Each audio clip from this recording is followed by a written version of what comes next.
Yay! First my live. dress is glittery. Oh, I love that. That's cute. Okay. Hi everyone. Today I'm here with the wonderful Jessica Fawn, a friend and also fellow sister in feminine sensuality and beans. We got all the company going on today. And today we are just chatting about the power of polarity and the divine inner union, and how we can really come to a balanced state of being when we can really incorporate these two aspects of self into our daily lives, and how it's really powerful when we inform and educate ourselves with this understanding, so that we can create more balance and more structure, as well as more space for that flow. So Jess and I were just at the beach, and we were really speaking about what we wanted to communicate to you guys, and really how can we break it down in the most simplest of ways to really get you to understand the divine inner union of masculine and feminine, Shiva and Shakti, and how can we incorporate this into our lives. So we can really start to understand the feminine as a surrendered, leaned back state of being, a space of flow and pure creational energy, whereas the masculine is pure consciousness and structure, and just the boundaries that we put in for our lives so that we can have that creation within that space. And this can just allow for more creation in your life and more devotion, because one of my favorite quotes is that the incorporation of structure can develop devotion, and that devotion can create more flow. And so it's really about knowing yourself and knowing what is the essence of your being. And if your essence is a feminine based essence, you will actually be more productive if you incorporate this balance into your life, so that you can have the masculine to provide that structure, and then your feminine can play within the structure. And do you want to add anything to what I've said? Yeah, I think it's good to make that practical, so that you can really understand what that is about. And I think a good example is always, if you have a project you want to do and you want to create something, and you have so many ideas, but you cannot actually get anything done because you don't have a clear structure, that's a manifestation of you have a lot of feminine energy, but you need a masculine energy to give you that structure, so that the feminine can be directed in a certain direction, so it has a purpose, so that it can actually be channeled into a specific goal.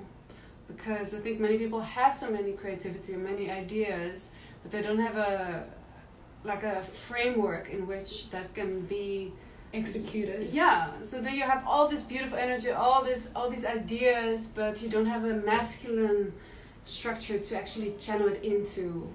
And I always think of it as riverbeds need that guides where the water is flowing, and otherwise the water just flows and it doesn't have that same power as when it is channeled into a specific direction. So you need your masculine structure and your boundaries so that your feminine energy can flow in that. And another example is, if you don't have boundaries for yourself, like saying no to specific things, so you keep giving yourself away, you keep crossing your own boundaries, then you start feeling unsafe and your energy gets dispersed. But if you have clear boundaries, then you stay connected with and then you can actually open so much deeper, because you don't feel like you have to protect yourself the whole time because you're feeling unsafe. Like if you have clear boundaries for your own energy, then your energy can very much flow and open inside of that field. But you need that container for yourself. And that's your presence, that's your awareness and feeling like this is not aligned with my truth, this is aligned with my truth, and then acting accordingly, taking your own boundary seriously and your own truth. I love that, and I love what you said about the safety, because that is actually a really key component in allowing one's feminine to come to the surface, because we live in such a masculine dominated patriarchal society, and most of our days are spent up here in our head space and activating the physical body. Hi Emily. As well as activating the mental body. And so these are the masculine aspects of self, whereas the feminine aspects of self are more the emotional body as well as the spiritual body. And so because we live in such a patriarchal society, women often feel unsafe to allow their feminine to come to the surface because of past experiences where they've had to shut down their feminine and actually protect themselves. And this can really be because of past conditioning. We just fall into these traps of being stuck in our masculine, and that's why a lot of women will say to me, why do I always feel so drained, and that comes from an imbalance of your energy and an imbalance of too much masculine and too little feminine. But the thing is, the models of masculinity and femininity that we are modeled in society are actually very unhealthy, toxic versions of these two aspects. And so we want to present to you a more integrated, more divine way of understanding these polarities, because they can be really powerful when you understand them from a healthy dynamic. It's like what we spoke about earlier, where that toxic masculinity that we see in the world is actually a masculine energy that is so unbalanced, that is just so extremely just masculine, that it becomes toxic because it doesn't have that feminine aspect to it of actual feeling, actual being embodied and allowing that depth and just being in the mind. And the feminine that is so unbalanced doesn't have any of the masculine like centeredness and confidence. And that is that toxic femininity of drama, of neediness, of getting like stuck in the stories and emotion. So the two are just too much one thing, and then it becomes a toxic version of it.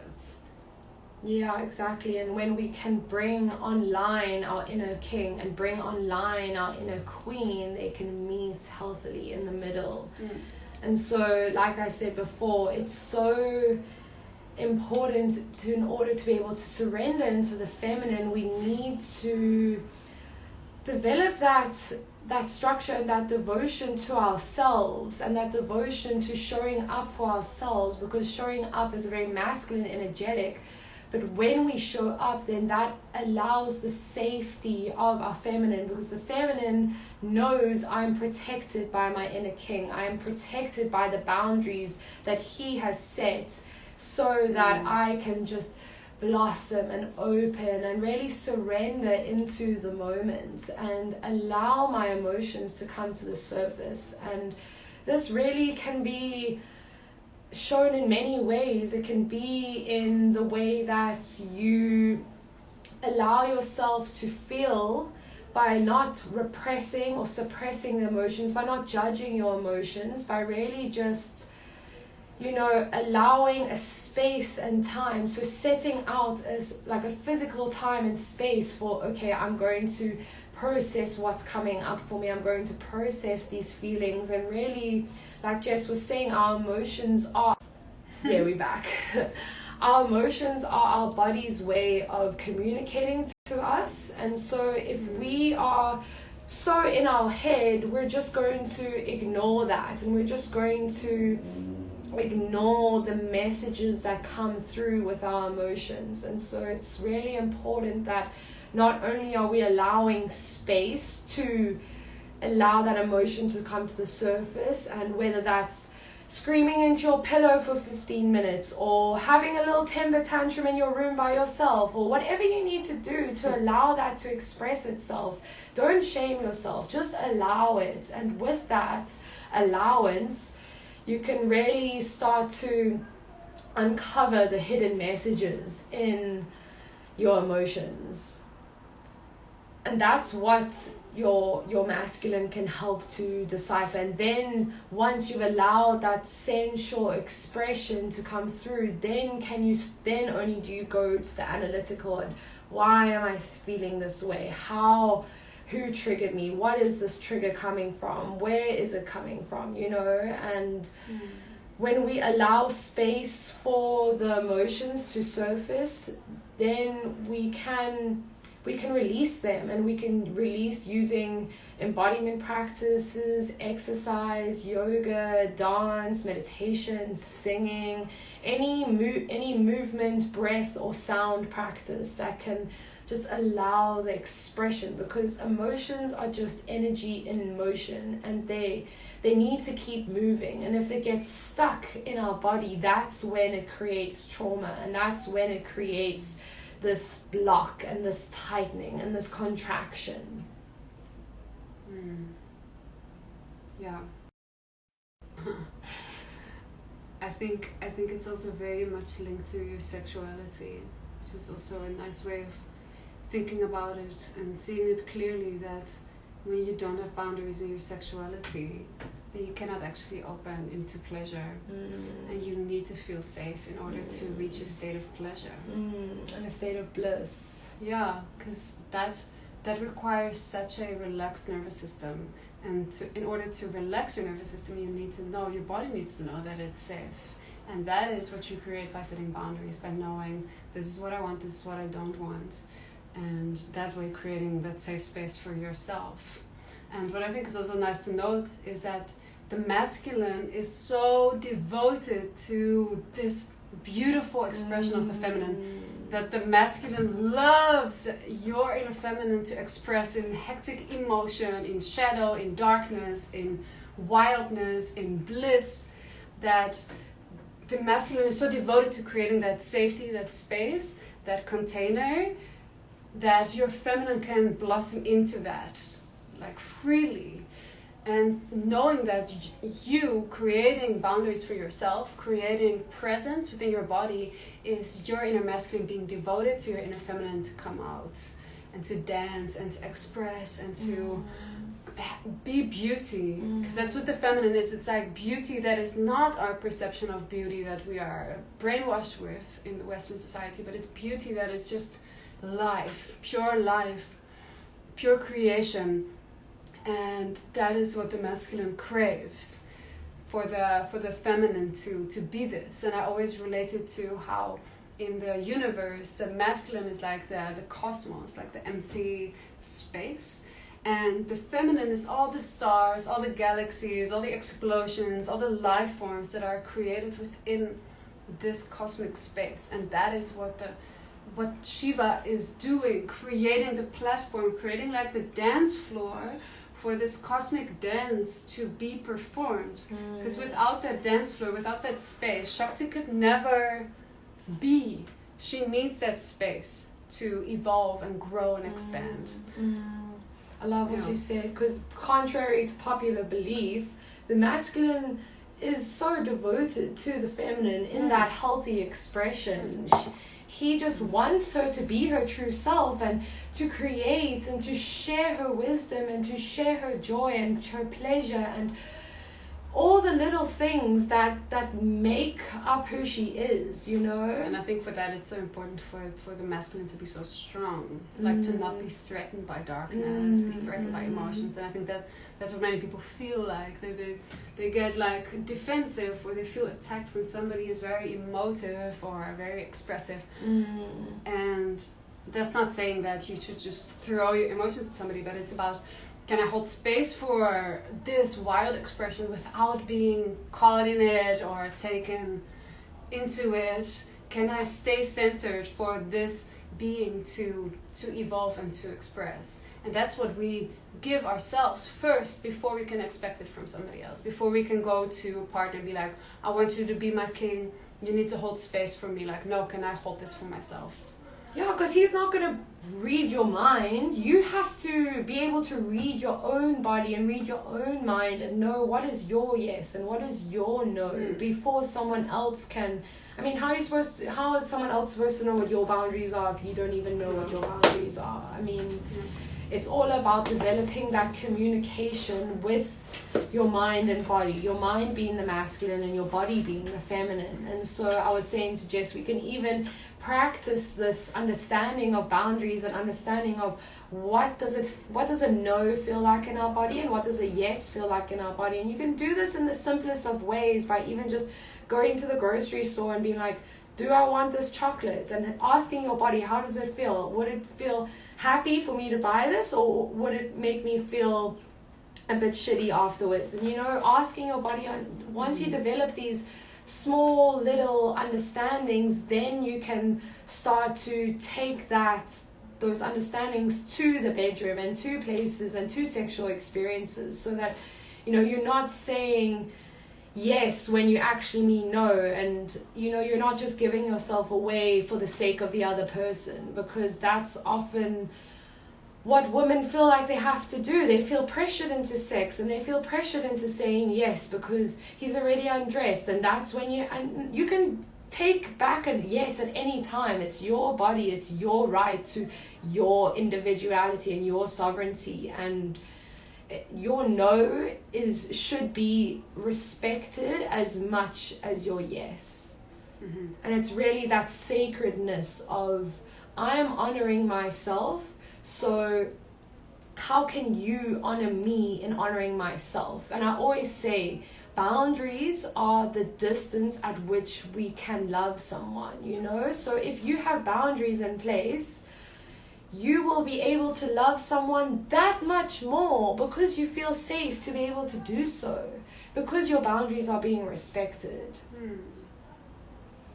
It's true. I used to always be so controlling in my relationship, and so jealous and just insecure and focusing on him, attaching to him, wanting him to fulfill me. And only when I developed my inner king and felt so like whole in myself could I actually love him. And could I actually be devoted to him and him to me?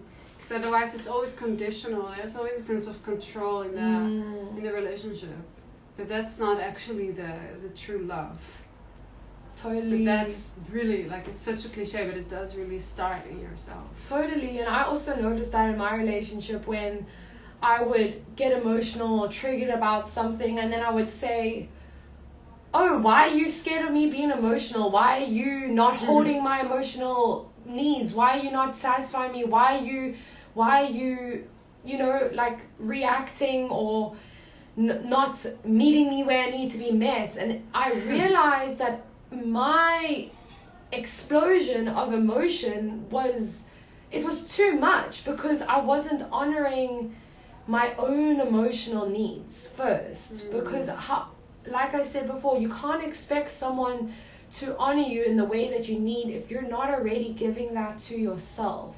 And that's, I think, the key, is really developing this deep wisdom and understanding with your mind and your body. And I mentioned this the other day, we can really allow this meeting of mind and body, masculine and feminine, in the heart space, and really bring it all down to the heart and allow our heart to be that equilibrium, and to really ask ourselves in our heart, and our heart will always give us the truest answer.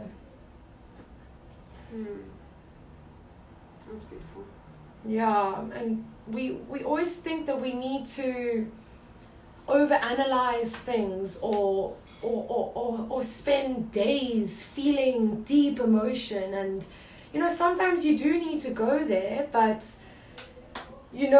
if for example you are giving yourself that 1 hour, those 2 hours, those 3 hours to feel those emotions and to really process and to go into it and to allow the confusion and allow the anger and allow the tears and the expression and the emotion to come through, rather than just pushing it away and being like, I'm going to deal with it later, and getting on with your day and going to work and acting fake like you're happy around your colleagues or whatever, and then that lasts for days and days, and after a week you're still feeling weird and in a funk, and that's because you're not allowing the expression of your own emotion. You're not tapping into your emotion and really asking the messages of what it's trying to teach you.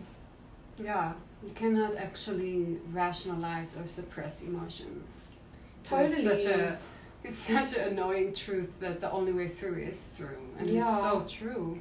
You could feel stress and then try and not think about it and try to distract yourself, but it's gonna stay in your body, and it will only leave you if you make space for it, if you feel it, if you let it take up space and express. So the more you know this, the better. So then you're like, okay, I'm feeling shit, I'm feeling stressed, I'm going to now shake for 5 minutes, then I'm going to journal. Because I know that that's the only way to actually move this. Because it's your body that's in a stress state that needs to process in order to come back to a state of relaxation. So yeah, just take that as wisdom, like, okay, the only way through is through. So how am I going to get through this? What are my ways? Because it's different for everybody. For someone it might just be like shouting, for someone it might be like singing or dancing or whatever. Knowing your tools to move through stuff. Exactly, and what works for me isn't going to necessarily work for Jess, and what works for Jess isn't necessarily going to work for me. And so it's really about knowing your body on this intimate level and knowing what works best for you, because we're all deeply individual beings, and it's really important to know yourself on that deeply individual level. Because you like Jess said, you've got to go through it, you've got to heal it to fully feel it. You got to feel it to fully heal it. Yeah.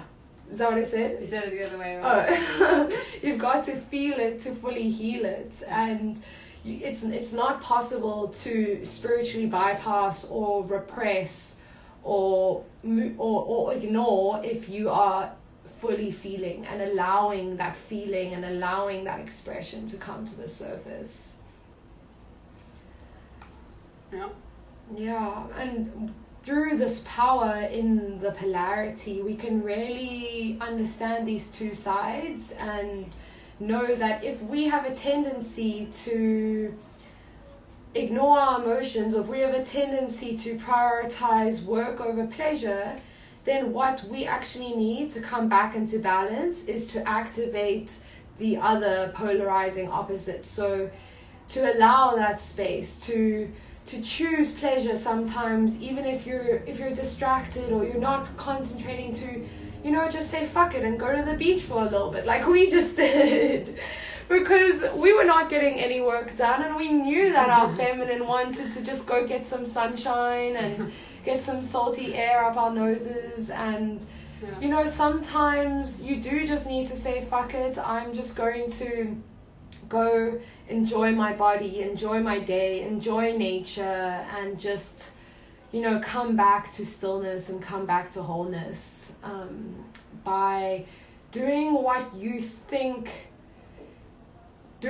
don't think is the right thing, basically. If that makes sense, like doing the polar opposite of that which you think you need, because your mind also can play tricks on you and can convince you of these stories and create these narratives about why am I feeling this way, and oh why, and it's sometimes just as simple as closing your eyes, putting your hand on your heart, and really just breathing into that space, and or going for a run on the mountain, or going for a swim, or just doing something to get you out of the mind and back into your body. And then once you're in your body and feeling more balanced, then from a more balanced, objective point of view, can you go back to the mind and start to pick out the different pieces of whatever triggered you or whatever happened, you know?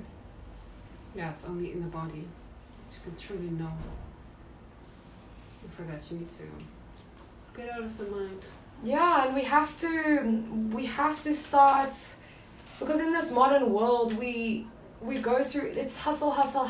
That's the masculine toxicity that's coming through, and so there's not a lot of space in public life to be in our feminine. And so as women, and even men, we all need to make space to bring the feminine consciously into our lives. And whatever that looks for you, whether it's art or creation or running or yoga or dancing or singing or whatever that is, you know, we need to, because of this balance, we need to ask the feminine to surface, because she will only surface when she feels safe. And because our society is so geared towards being in the masculine, we really need to make an effort to lean back and surrender and make a time, like a conscious effort to come into the feminine. Create structure for that too. Yeah, exactly. Like plan a self-pleasure session. Yeah.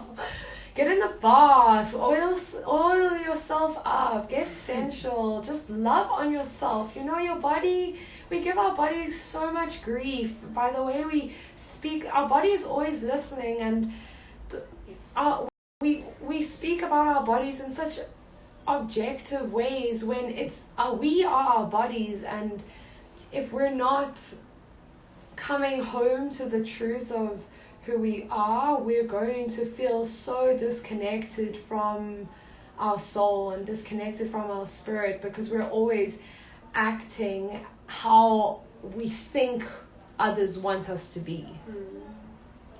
When others will actually love us more and actually be more drawn to us when we are in alignment with our soul and in alignment with our highest truth. Because it's magnetic when we are in alignment, and it's magnetic when we are coming from a place of confidence and security, and you know, we're not leaking all our emotional energy on others because we've got ourselves, we're holding ourselves first. And then, you know, we can invite others to hold space for us, and we can say, baby, I'm feeling really emotional right now. Can you just sit with me and cuddle me? I'm just going to cry on your shoulder. Is that okay? And your partner will love you so much deeper for that, because it's not just a bam, explosion, tears, energy everywhere, you know? And I've noticed the men in my life can really get frightened by that crazy explosion of feminine energy. Can't prepare. There's no preparing for that. And so when we ourselves know, okay, I'm not feeling so good, I'm feeling a little bit low, I'm not feeling so confident today,